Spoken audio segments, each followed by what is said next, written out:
أهلا وسهلا فيكم اليوم بوصفة جديدة. راح نعمل مع بعض مشروب للسعال من ورق الغار والليمون.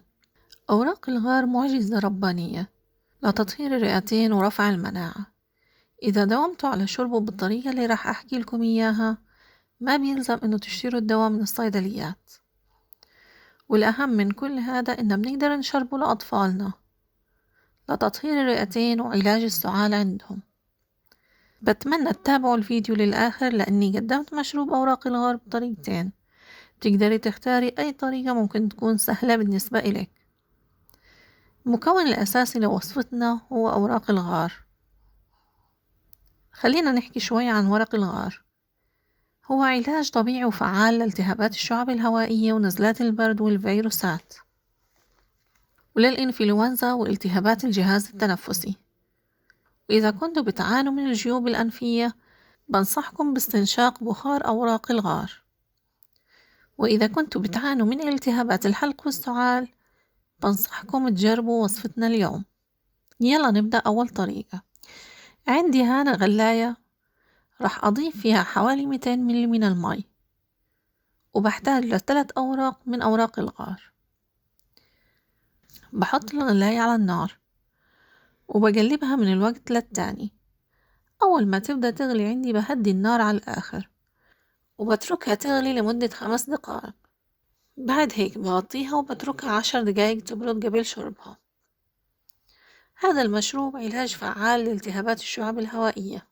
بصفي المشروب بالمصفاة وبضيف عليه عصرة ليمون وبضيف كمان معلقة عسل وبحركها.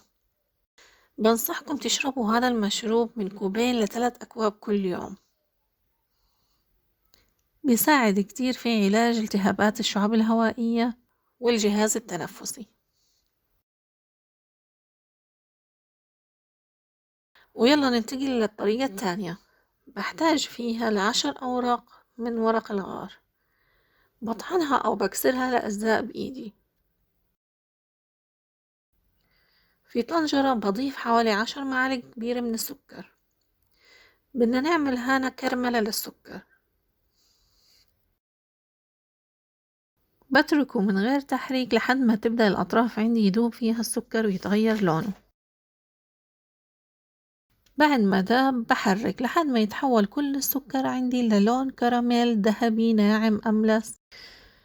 بعد هيك بضيف حوالي كوب من المي السخنة تقريبا 250 مل وبقلبها لحد ما يدوب كل السكر ويصير عندي مشروب متجانس. بضيف هالحين ورق الغار المطحون. هذا المشروب بيحمي الجسم وبيمنع من انتشار الفيروسات والبكتيريا. بتركه يغلي لمدة 3 دقايق على نار هادية. عندي حبة ليمون بقطع نصها لشرايح والنص التاني بستخدم عصيره. إضافة الليمون هان ممتازة لأنه بيعتبر من مضادات الأكسدة وغني بفيتامين سي، وكمان بيعمل على تقوية جهاز المناعة. بعد ما تركته من 2 ل3 يبرد بصفيه في مرتبان وبضيف عليه عصير الليمون وشرايح الليمون وبيكون هيك جاهز. بحفظه في الثلاجة لمدة أسبوعين. خلال الأسبوعين يفضل شرب 3 معالق كبيرة كل يوم. طعمها لذيذ وراح يحبوها الأطفال كتير. بنصحكم تجربوه إذا كنتوا بتعانوا من نزلات البرد والسعال. تمنياتي إلكم جميعا بالشفاء. هيك بتكون وصفتنا لليوم خلصت. بتمنى إنها تكون عجبتكم. إذا عجبكم لا تنسوا اللايك، وإذا أول مرة بتشوفوا قناتي يا ريت تفعلوا زر الجرس حتى يوصلكم إشعار بكل جديد بنزل على القناة. إلكم مني أحلى تحية من قناتي، قناة أحلى الوصفات.